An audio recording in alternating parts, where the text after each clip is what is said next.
Jared Jacobson, Marketing Artfully. So today we're talking about really multi-channel entrepreneurs, people who are Renaissance entrepreneurs is how I like to think of them, going back to, Leonardo da Vinci and, all the really Benjamin Franklin and all those guys who were just amazing and interested in lots of different things. But today there's a kind of a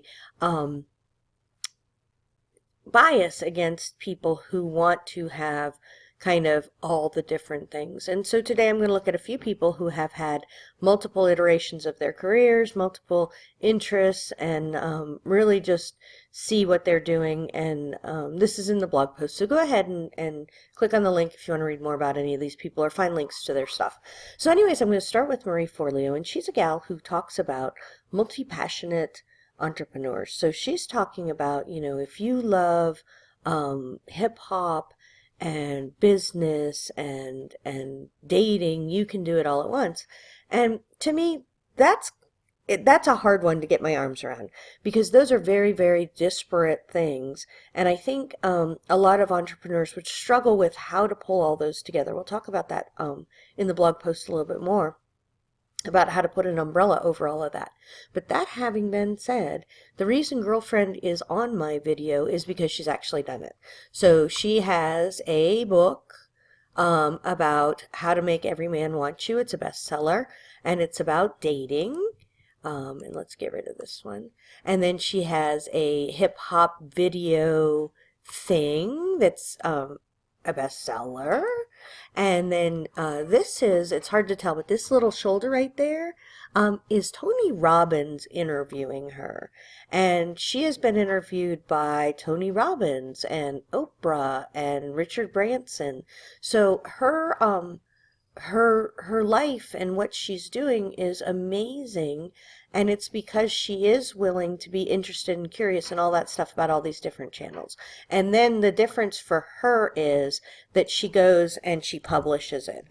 And so one of the things that I want to talk about a lot is it's not just enough to be interested in all this. Then you have to create big content. So she creates big content. She does all kinds of videos. She does all kinds of events and things like that. So Maria is a content creator. Next, we're going to talk about Guy Kawasaki. He is really kind of cool dude. And he's kind of from the Wayback Machine. He didn't just start. He was born in 1954, which makes him about 10 years older than me. So 12 years older than me. So he's about 60 now. But he has made different iterations of himself depending on where he's at in his life. So his first one was he started in Berkeley. And got an MBA and things like that. And then he became an evangelist for Apple. And so he worked for them actually 2 different times during his career, going back to being a chief evangelist as they were trying to rebrand. Then he did Alltop and had a series of software companies that were very successful. This is a huge website that is all the top news and stories.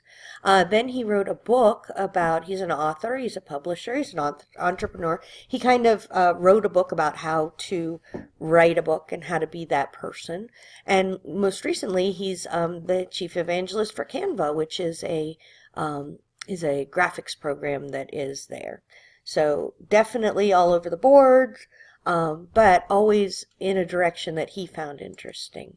One of my favorites is John Lee Dumas, who's Entrepreneur on Fire. He has a huge podcast, and he has different product lines and interests. So this makes total sense. He has Podcaster's Paradise, which is telling people how to have a podcast, like his podcast. But he also has marketing channels that he uses, like webinars, and I signed up for this one. So he's teaching how to do webinars, which would make him a smart businessman, but not necessarily 100%, one of our entrepreneurial people. But what does make him a entrepreneurial person is that he has tried different things, and he is not unwilling to get out there and try new things, even though he's super successful at what he's doing now. So he kind of went in a different branch. Now he's doing Quotes on Fire, where he talks about stuff. So I find that very interesting. And I guess it's the people who you're looking forward to seeing what the heck are they going to do next. So this one is Pat Flynn. You want to see his cute little face? So Pat is interesting because he does affiliate marketing on the Smart Passive Income blog, but he honestly does really different stuff. And it would be easy to say that he started all of his empire with this Green Leads Academy thing. It would be easy to say that, oh, well, that's where he started, but he does all different kinds of stuff periodically, and he just started a new podcast about food trucking. And part of that is the Renaissance thing, where he's curious and he wants to learn about new industries and he doesn't want to get stagnant. So that's really a big thing. One of the people that I'm working with right now are super interesting, are the self-publishing podcast guys. And I met them, air quotes, through Johnny B. Truant, who was kind of an internet marketing guy. And then he hooked up with Sean Platt and David Wright, who were authors of real books, of fiction. And then they started this self-publishing podcast, which went insane. I mean, it's like the top self-publishing podcast on iTunes and this and that. But they've not stopped. They did a Kickstarter, which was Fiction Unboxed, Changing the World with a Story. And you can see that they were back. They wanted 20,000. They made 60 just because of the force of the people who had been following their different types of content. And now they're kind of branding it all under the umbrella. When we talk about the umbrella, this is going to be the umbrella. So they're branding it all under Sterling and Stone. And that's one of the things that we're going to be helping them with, is getting all that together. Now, one of the guys that I love is Gary Vaynerchuk, and he started out with Wine Library years ago. It was his dad's store, and you can hear his whole story about that. But the next thing that he did was he went on Conan, and he became very famous for making people eat dirt and things like that, which was kind of cool. Everybody likes to eat dirt. And then he wrote a book. He wrote several best-selling books. So he's written Crush It, he's written The Thank You Economy, and Jab, Jab, Jab, Right Hook. And so then he became an entrepreneur. He opened VaynerMedia, which is a media company. And now the funny thing is he's swinging back around to wine. So those are very different things, but he's really done the work to make it all go together. Now, a little bit about my past is I started a marketing company. I was pretty successful before. And then in 2008, I went to work for Keller Williams, and I became a realtor. And I made a website called Come to Clearwater. And so that's been around quite a long time. But this is my bestie's has it now. I turned it over to her because then I went into being a marketing person again when I stopped doing the real estate.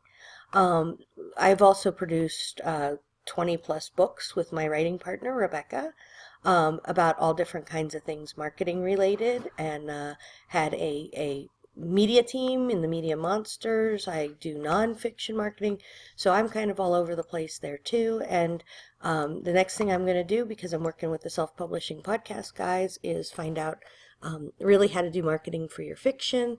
I think the thing that you can really tell if you're a Renaissance entrepreneur is if you have a lot of different domain names. So hopefully that helps explain kind of where I'm going with this. There is a blog post that goes along with it that will explain it even better. So thanks for listening. Tara Jacobson, Marketing Artfully.